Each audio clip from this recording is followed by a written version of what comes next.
Oke teman-teman, kita langsung ke contoh soal yang pertama ya, untuk terkait dari bangun ruang atau tabung atau yang lainnya. Yang pertama, sebuah tandon air berbentuk tabung ya, dengan diameter alasnya 1 meter dan tingginya 4 meter. Tandon akan diisi air dengan kecepatan pengisian 300 liter per jam. Berapa waktu yang diperlukan untuk mengisi penuh tandon tersebut? Oke. Nah, di sini kita tulis dulu untuk karena ini kan tabung ya. Tabung. Oke, dengan diameter alasnya, diameternya 1 meter. Berarti ini jari-jarinya sama dengan setengah meter. Oke. Nah, oke, berarti di sini karena ini kan yang ditanyakan liter ya.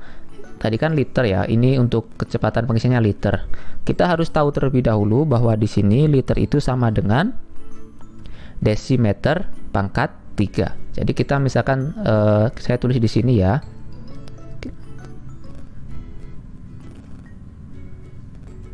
Nah, di sini ada kilometer, kemudian bawahnya kilometer, hektometer, kemudian dekameter, kemudian meter, desimeter, sentimeter, dan milimeter. Oke, teman-teman seharusnya kalau saya sarankan harus hafal ini ya untuk perubahan dari satuan ini. Nah, kita sekarang fokus di desimeter karena kan akan jadi liter. Jadi kita langsung ke desimeter saja. Di sini karena ini meter, kalau kita ubah ke desimeter berarti dia turun 1, berarti nolnya tambah 1. Nah, setengah dikali 10. Berarti ini kan dikali 10. Berarti sama dengan 5. Oke, jari-jarinya berarti 5 desimeter. Oke, kemudian untuk tingginya, tinggi tabungnya ya. Tinggi tabungnya itu di sini 4 meter.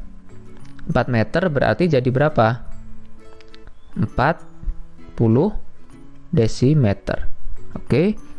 Nah, kalau begitu sekarang kita tinggal hitung volumenya.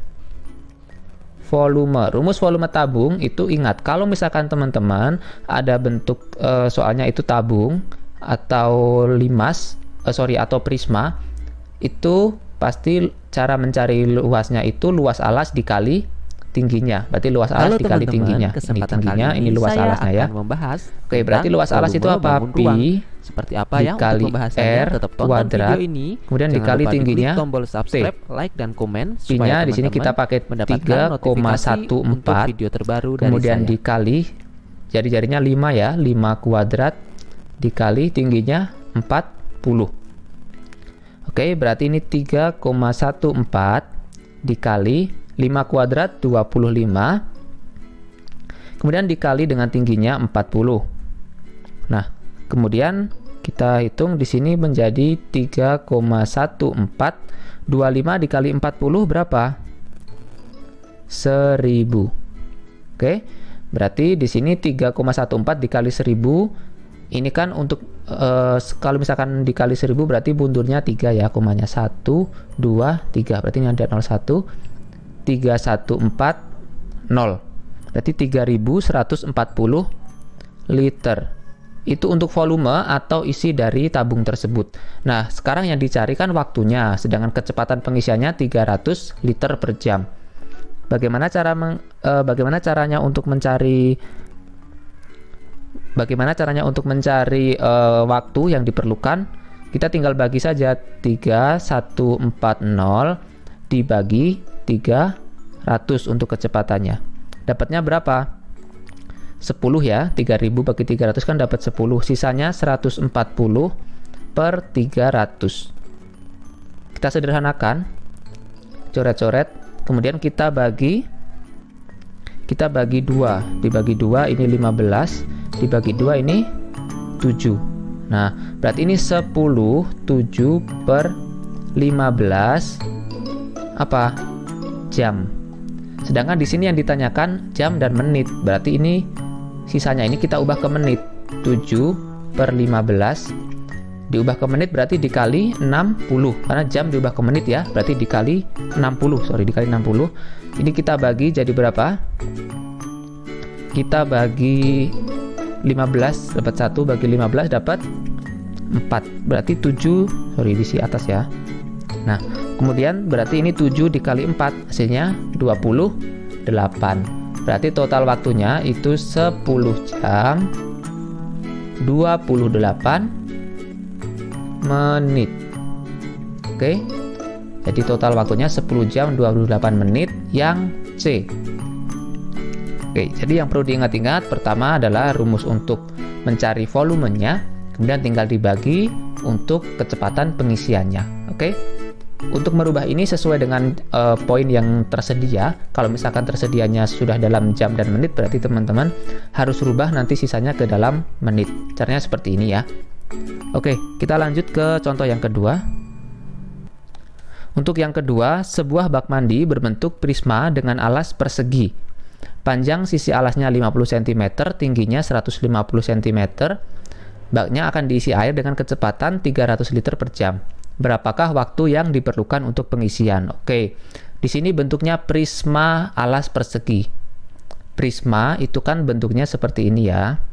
Nah, nanti tinggal alasnya kan persegi.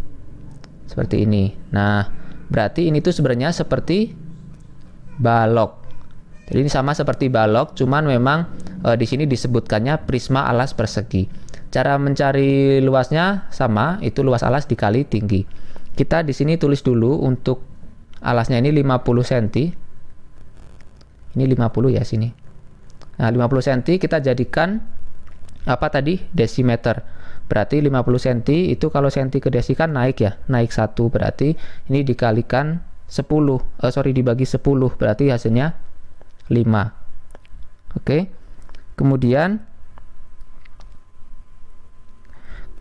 Kemudian kalau misalkan untuk tingginya 150 cm, berarti ini jadi 15 desimeter ya. Berarti kita tinggal langsung mencari volumenya, luas alas kali tinggi. Pokoknya ini patokannya luas alas kali tinggi. Karena alasnya berbentuk persegi, berarti kita tinggal kalikan sisinya 5 dikali 5 dikali tingginya 15. Berarti 25 dikali 15. Berapa 25 dikali 15? Kita tulis di sini. 25 dikali 15. 25 12 5 2 7. Berarti 375. 375. Oke. Sekarang ini kan desimeter pangkat 3 ya, kubik. Sekarang kita cari kecepatannya, berarti bagaimana dibagi ini, bagi 300. Berarti 375 dibagi 300. Dapat 1, sisanya 75 per 300. Oke, berarti 75 dibagi 300 berapa? Itu kita misalkan bagi 25. Dapat 3, dibagi 25 dapat berapa? 4 kali 3, 12. Berarti 3 per 12. 3 per 12 dikali berapa? Jadikan menit, dikali 60. Berarti ini kita bagi 2 dulu, dapat 6. Kita bagi 2, dapat 30. Kita bagi lagi 6, dapat 5. Kita bagi 6 dapat 1. Berarti 3 kali 5 15 menit. Berarti totalnya 1 jam 15 menit. Jawabannya yang B, 1 jam 15 menit. Oke, bagaimana, sudah paham ya kalau untuk menghitung luas volume bangun ruang? Sampai sini terlebih dahulu untuk pembahasan terkait bangun ruang. Jangan lupa diklik tombol subscribe-nya dan di-share video ini biar bisa bermanfaat bagi teman-teman dan khususnya untuk pejuang CPNS dan lain sebagainya. Terima kasih.